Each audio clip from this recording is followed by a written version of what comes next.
Today's video is sponsored by Tokyo Treat and Sakurako. Alright, what is up? This is SLOplays, and I am back at it again with another Dragon Ball Xenoverse 2 speculation video. I guess this would also be kind of like a Xenoverse 3 type of video, just the future of the Dragon Ball Xenoverse series in general. I want to go over a couple of things and kind of get you guys to understand what's really going on with the content and the future of the game. Big shout outs to the homie The Reach Out, because we're mainly going to be focusing on this post and his video that he actually posted a day or two ago. And basically what they were talking about and discussing was the possibility of Xenoverse still getting continued DLC after DLC Pack 16. As you guys know, DLC Pack 16 has kind of been in the back of our minds in terms of it being the final pack of the game. I personally think that that would be a great way to finish off the game, but I think we all kind of know, okay, subconsciously we know that Xenoverse 2 is notorious for saying this is the final update, even though they've never said that this is going to be the final update. They never said that. It's all been speculation from people, just because we can't really I mean, me personally, I don't really see what more they can do, but at the same time, you know, there's always a possibility of making content and adding stuff to this game, just because Xenoverse is extremely expansive, and since it's been going on for almost 7 years now, I don't see them, you know, really ending it anytime soon, unless they decide, hey, we're going to drop the ball and be like, bro, Xenoverse 3, it's being announced, or at least, you know, give us an update on it, all right? So let's go over what they said. They stated, I do not think that the next DLC will be Xenoverse 2's final update. Why? Because the second super fashionable contest, okay? Check out the video in the reply of the tweet if you want more details and stuff. Just understand that there was a lot of speculation and conjecture in this video. Conjecture, sorry. I can't even pronounce that. Nothing is official yet. So, to kind of recap what they said in the video, and you're more than welcome to watch the video. I highly recommend that you do watch the video to get a better understanding of what's going on with that. But Xenoverse 2 Super Fashion Contest, okay? It takes a long time to get this update out there with the official artwork for the people that won, okay? We got this update back in, I believe, November of last year, okay, where you could enter the actual contest, okay? Now, they have not, to my knowledge, okay, I would assume somebody in the community, or at least somebody who watches my content, if they did win, they would have, you know, said something on Twitter. We would have known about it right now, okay? So that leads me to believe that they still haven't picked the winners yet, okay? And this is several months. This is, you know, it's almost been, what, 4 months? 3 to 4 months after this contest went live or whatever. And I know the contest, I think it did end in like late November/December or something like that, but regardless, they still haven't picked the winners yet, okay? Now, Dragon Ball Games Battle Hour is going to be early March, if I recall correctly, of this year, okay? DLC Pack 16, which is the next update with Orange Piccolo and whatever superhero movie characters that they're going to be adding, we still don't have a release date on that.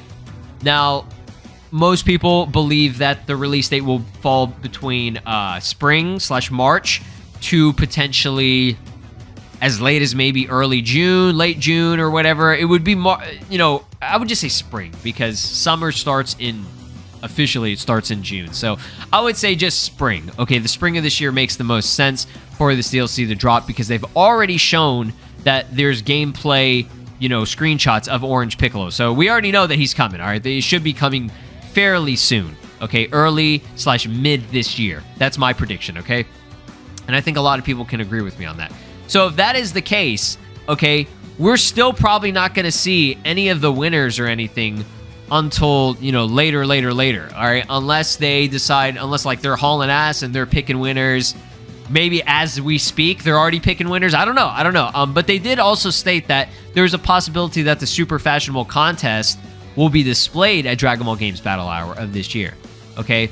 Now, again, I don't know if that's even a possibility or not. You know, if I'm not mistaken, they didn't show the actual artwork until very, very later on. They did the fashionable contest where they said, all right, here are the winners, here, and they, you know, they did the catwalk or whatever, and they displayed the characters and stuff, okay? But they didn't actually show the artwork. So it wasn't actually an official update for the game itself. So that 100% makes sense. And again, guys, it's not too crazy to believe that Xenoverse 2 will still get DLC, or at least updates. Okay, at the very least, if they're done with the DLC, there will still be updates in the game until they decide, hey, okay, Xenoverse 3 is going to get announced again. Okay, or whatever that may be. So here is the actual, like, if you want to go over this image with me, I'll just kind of recap it. Okay, so the first Super Fashionable contest started in November of 2021, early of November 2021. The winners got revealed in February of 2022, okay? So history could repeat itself. It's going to be a little bit later, obviously, because, like I said, Dragon Ball Games Battle Hour starts in March, okay? So it could be the same situation. They might be picking the winners, aka DMing them as we speak. I don't know. I really don't know. But we won't actually get the full update. As you can see right here, the loading screens got added in a minor update in September of last year, okay? So that was several months after they already picked the winners and displayed the winners and everything. They didn't get the artwork yet, like I said.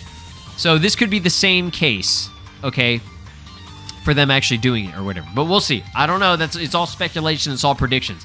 But there still could be more updates. Plus, Dragon Ball The Breaker is still, Breakers is still getting updates too. So as that game is getting updates, okay, Dragon Ball Xenoverse 2 could still potentially get more collab updates, okay? Not actual DLC content like, packs that you pay for, but free updates that they'll do throughout the game, okay?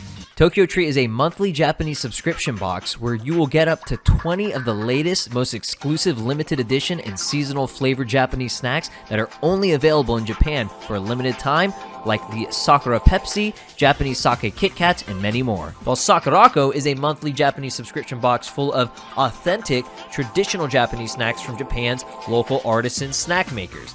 Both are delivered straight from Japan to your door. Tokyo Treat and Sakurako's boxes come with a different theme every month, keeping things exciting and fresh. If you want to enjoy pop Japanese snacks, you can choose the Tokyo Treat box, but if you want more traditional Japanese treats, you can enjoy Sakurako instead. If you're a bit intimidated on what's included in these boxes, don't worry at all. A booklet is provided within each box explaining every snack included, and there's a lot of informative Japanese culture that you can actually learn from each booklet. So it looks like this month's theme is all Valentine's Day based, just because it is the month of February. Hopefully you guys are all having a great time with your loved ones. Let's go ahead and try out the new Kit Kat. So I think this is some kind of mochi Kit Kat. So I went ahead and already pre-opened it up.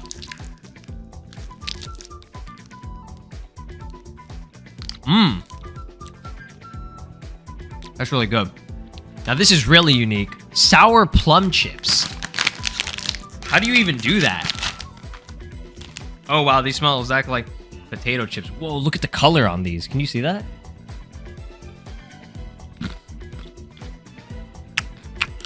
What? That's amazing. I was very impressed by what Tokyo Treat had to offer with those chips. So sour plum chips, I could eat like 15 bags of those. So moving on, we have Sakurako, okay? This is I think it's a strawberry dorayaki, if I'm not mistaken. It's like 2 pancakes with like cream in the middle. Let's try. Oh my God. It's so good, dude. It's exactly like a pancake. And it looks like we have some chocolate dipped strawberries. They're freeze-dried. Wow. And it looks like for this month's little Sakurako kitchenware, we have what seems to be a kinchidori soup bowl.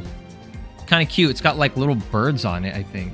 This month's theme for Tokyo Treat is My Snack and Valentine. Experience a true Valentine's Day in Japan with heartwarming sweets and treats like the Kit Kat Lucky Daifuku, the Supamachu sour plum chips, and the Karai spicy ramen, and many more. This month's theme for Sakurako is Valentine's Bliss. We are partnering with the Osaka Prefectural government to introduce you to Osaka's easy-to-love treats and tea in a special designed box. Experience artisan Japanese treats like the strawberry dorayaki, the chocolate mochi, and kinako dumplings with a loved one or even by yourself. In addition to all that, you also get the special kinchidori soup bowl for this month's kitchenware.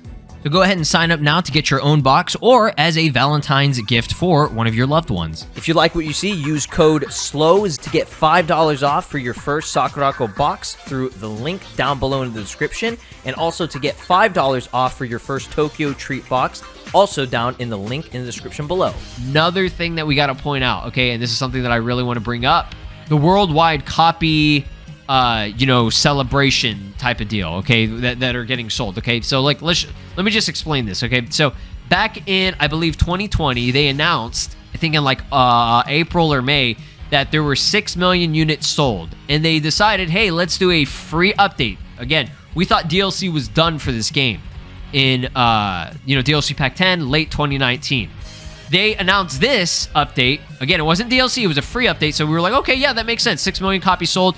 Broly's costume, Supreme Kai Time's costume, as well as the Supreme Kai Time character herself was going to be a free Kanton City tournament and everything. It was awesome. This was one of the best updates that we got in the game because you didn't have to pay for it, and it was all free. And they also added the custom partner stuff and all that. It was great, man. It was great. So that was in 2020 of May. Okay, the actual update dropped, I believe, late. It was like August or early September of 2020. Moving on here, in November of 2021, which is when DLC Pack 13 dropped, if I'm not mistaken, they announced that there were 8 million copies sold for both Fighters and Xenoverse 2. Okay, so this was about 1 full year later, we had 8 million copies sold. Fast forward to DLC Pack 15, which is the most recent one, we have over 9 million units sold. That's huge. And guess what? That was all around exactly 1 year later after DLC Pack 13, okay? That's insane, all right? 9 million units sold, okay? So, in a sense, these were their updates that they were doing as a celebration. Like, oh, we're dropping a new DLC pack, okay? So, DLC Pack 13, which was also the 5-year anniversary, and DLC Pack 15, which was the 6-year anniversary, and 9 million copies sold. So, I'm just saying, guys. I'm just saying. Again, I don't think this is the final update for DLC Pack 16. Even maybe DLC 17 or whatever they'll go for in the future, okay? But there could be a possibility that history repeats itself and they do a 6 million copies sold type of deal. If they're not doing actual DLC packs, they'll do a free DLC update where they drop something. I don't know what it could be. I honestly have no idea what it could be. But for 10 million copies sold for the 7-year anniversary of Dragon Ball Xenoverse 2, all at the same time, around November, okay? It could be earlier or later, doesn't matter, all right? Because, the anniversary is in October. This is the official 7-year anniversary. So, I'm just saying, guys, that could be one of the biggest updates that they do, okay? You guys know that Dokkan and Legends, they do huge updates for the anniversaries or even, millions of downloads for the game, right? They've done that time and time and again over the course of the past 8 years now, okay? At least for Dokkan and Legends. Dragon Ball Xenoverse 2, even though it's a console game, it has been long-lasting, just like a mobile game. And they've done celebrations like this. They're not as crazy, major, and amazing, but they've done celebrations like this, okay? So for the 6 million copies sold, that was a big surprise. Supreme Kai Time being playable, they could drop a brand new, unique character that we've never seen before. And it could be a teaser and lead into potentially Xenoverse 3. Who knows, okay? Now, real quick, I want to just discuss and recap Xenoverse 3. We had that leak back in July of 2022. Okay, I still believe Xenoverse 3 I still believe it's going to be a thing. But let me tell you this: do not believe that 2024 date. Okay, realistically, you cannot believe any date unless you're an actual developer and you're on the team. Okay, leakers are not reputable to the point, or they cannot predict the date. They've never predicted a date. If I recall correctly, I don't remember, even with the Bardock DLC, DBS Hype, who is the most reputable source, he's my go-to guy. I still 100% would go to him for any information or leaks or anything like that, because he knows his shit. He knows what he's talking about. He has actual sources and stuff. But the date thing, I wouldn't believe any dates. Don't believe any dates for anything. Dragon Ball Super returning, new web anime, none. Don't believe any fucking dates, all right? Just going forward, do not believe any dates. All you need to know is that it is going to be a thing, okay? It's a thing. If the leak actually comes out and, it's by a reputable source like DBS Hype or whatever, then I am 100% on board with that, because they have shown in the past that they have leaked this type of stuff. But not a date, like I said, not a date, an idea itself, okay? We got the leaks of the Dragon Ball stuff from them as well. And then that got, officially revealed. Bardock, we got that several months before Bardock got revealed, okay? We just don't know when it's going to get revealed, okay? But I still believe in a Xenoverse 3. There's always that potential of Xenoverse 2 still getting DLC, and Xenoverse 3 can still be a thing, guys. I'm just saying, it's not like this crazy thing. It's definitely possible because this game prints money basically. Like, it's so successful. If it wasn't successful, they would not be making fucking DLC and content 7 years after the game has released. This is the most long-lasting Dragon Ball console game alongside Kakarot and Fighters, okay? This new age of Dragon Ball games, they're living, right? They're living. So, thanks for watching. That's the end of this video. I know it was very long. I know I jumped a lot and it might have been confusing, but I just want to recap the fact that Xenoverse 2 still is most likely going to get updates. I'm not saying actual DLC content like paid DLC, but there will be future updates for this game. Okay, especially since they never said, this is it. This is the final update. And even if they did, we know not to believe them. All right, thanks for being here. Like, subscribe, ring my notification bell. I'll see you guys in the next one. Peace. This is Broly, and you are watching SLOplays. Make sure to subscribe, or else I'll destroy your entire planet.